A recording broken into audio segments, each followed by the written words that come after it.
మీరు చెప్తున్న ఆలోచన విధానాల ప్రకారం ప్రస్తుతం ఉన్న ఆ పార్టీల్లో మీరు ఎక్కువ కాలం కొనసాగే పరిస్థితి కనిపించట్లేదు. అంటే మీ ఐడియాలజీ చూస్తే పార్టీలు అంటే సమిష్టి నిర్ణయాలు ఉంటాయి, సమిష్టి ప్రయోజనాలు ఉంటాయి, ఒకే ఆలోచన విధానంతో ముందుకు వెళ్లాల్సి ఉంటుంది, ఒక ఎజెండా ఉంటుంది.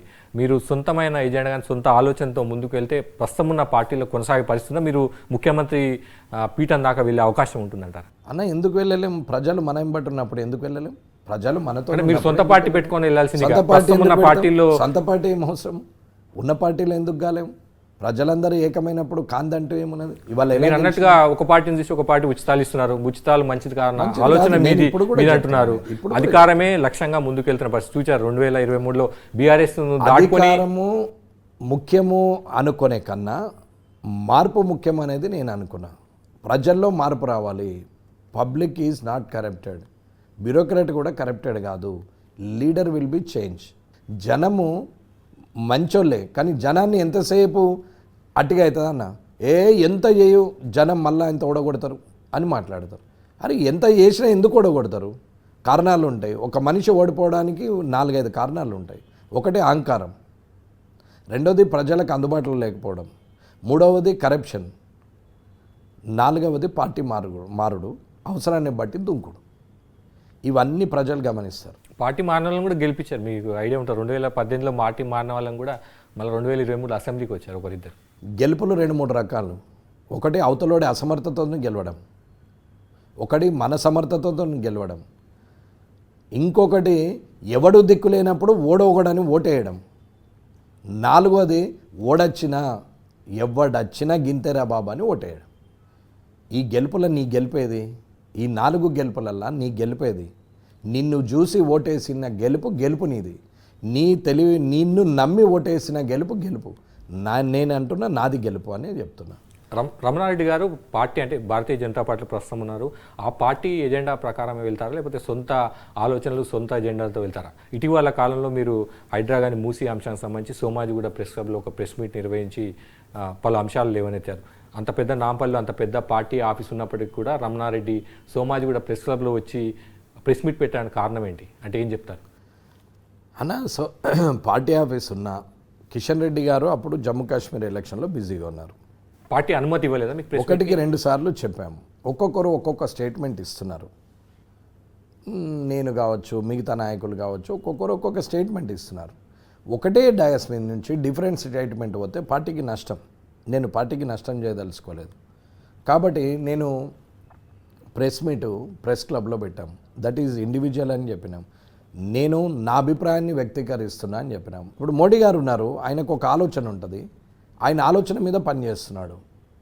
పార్టీ లిమిట్లోనే పనిచేస్తాం ఎవరమైనా, కానీ ఎవరేం చేసినా ప్రజల కోసం చేయాలి తప్ప పార్టీకి ప్రజలంతా కొట్టుకపోగా పార్టీ కూర్చోమని చెప్తుంది. హైడ్రా మూసీ పైన బీజేపీలో భిన్నమైన అభిప్రాయాలు ఉన్నాయా?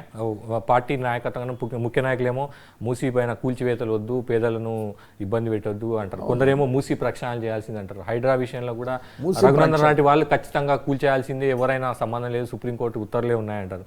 మీలాంటి వాళ్ళు కూడా అంటారు. అంటే భిన్నమైన అభిప్రాయాలు ఉన్నాయి, భిన్నమైన అభిప్రాయాలు వ్యక్తం చేస్తున్న పరిస్థితి ఉందంటే ఏమంటారు? కూల్చేయాలి అనడం ఈజీ, నేను కూడా కాదన్నా. కూల్చేయాలి అనడం అల్కగా, బట్ కట్టాలి అనేది చాలా కష్టం. ఒక 10 ఇళ్ళు కట్టించి చూద్దాం, అవుతుందా? కూల్చడం ఎంతసేపు? 2 నిమిషాలు. ఒక టీ తాగే లోపల, ఒక 10 రూపాయల టీని టీ స్టాల్లో తాగే లోపల 10 ఇళ్ళు కూల్చొచ్చు.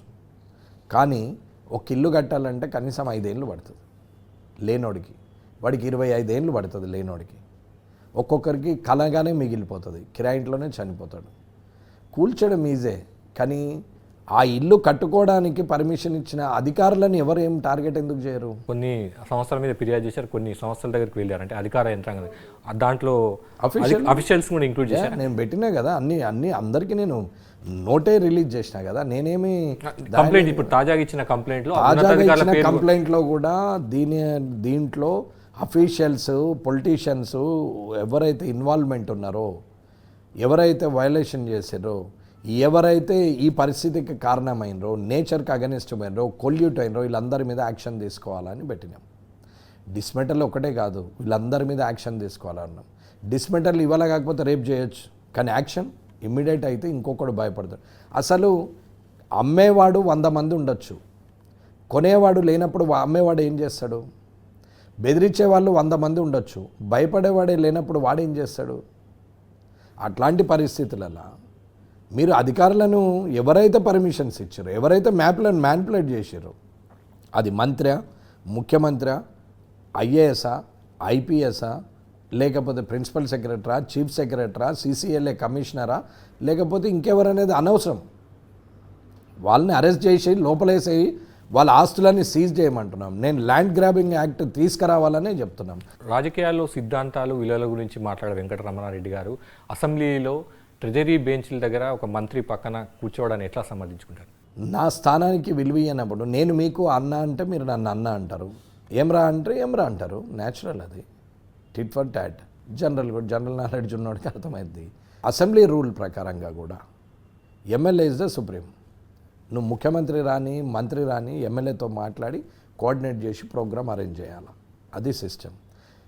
నేను గ్రామానికి పోయిన సర్పంచ్ చైర్ల నాదే, నేను మండల పరిషత్కు పోయినా మండల పరిషత్ అధ్యక్షుని చైరు నాదే, నేను ఎమ్మెల్యే దగ్గరకు పోయినా ఎమ్మెల్యే చైరు నాదే.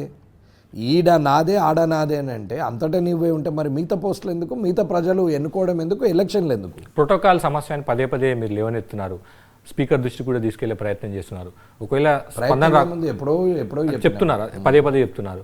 ఇప్పుడు స్పీకర్ నుంచి ఎటువంటి రెస్పాన్స్ రాకపోతే స్పీకర్ చైర్లో వెళ్ళి కూర్చుంటారా అసెంబ్లీ సమావేశంలో? ప్రోటోకాల్ తను మర్చిపోతే జరుగుతుంది, ఎందుకు కాదు? అవుతుంది. ఏమవుతుంది? లాస్ట్కు రూల్ ఉంది, రెగ్యులేషన్ ఉంది అంటారు. మాకు కోర్టులు ఉన్నాయి, మాకు కూడా కోర్టులు ఉన్నాయి కదా, న్యాయస్థానాలు ఉన్నాయి. మీరు అనేది ఫర్దర్ కోర్స్ ఆఫ్ మీరు ఇప్పుడు ట్రెజరీ బెంచ్లో కూర్చున్నారని సమర్థించుకుంటున్నారు. స్పీకర్ నిర్ణయం తీసుకోకపోతే స్పీకర్ చైర్లో కూర్చుంటారా మీరు వెళ్ళి? ట్రెజరీ బెంచ్లో కూర్చున్న తనకున్న ప్రోటోకాల్ను తను పాటించినప్పుడు యువతలో ఉన్నటువంటి వ్యక్తి తన ప్రోటోకాల్ తను పాటిస్తాడు.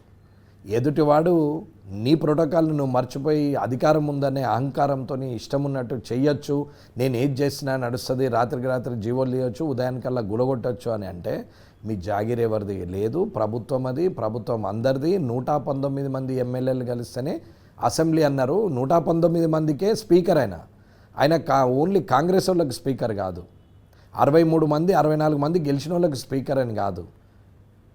మరి ఒకవేళ రూల్ ప్రకారమే మాట్లాడితే స్పీకర్ చైర్కి రెస్పెక్ట్ చేస్తే పార్టీ మారినోళ్ళను స్పీకర్ ఎంకరేజ్ చేయకూడదు, ఆయన తీసే వాళ్ళను డిస్క్వాలిఫై చేయాలి. ఎందుకు చేయరు అంటే ఇక్కడ కూడా రాజకీయం. చైరే రాజకీయం చేసినప్పుడు రాజకీయం చేస్తున్న దగ్గర అందరూ అట్లనే ఉంటారు.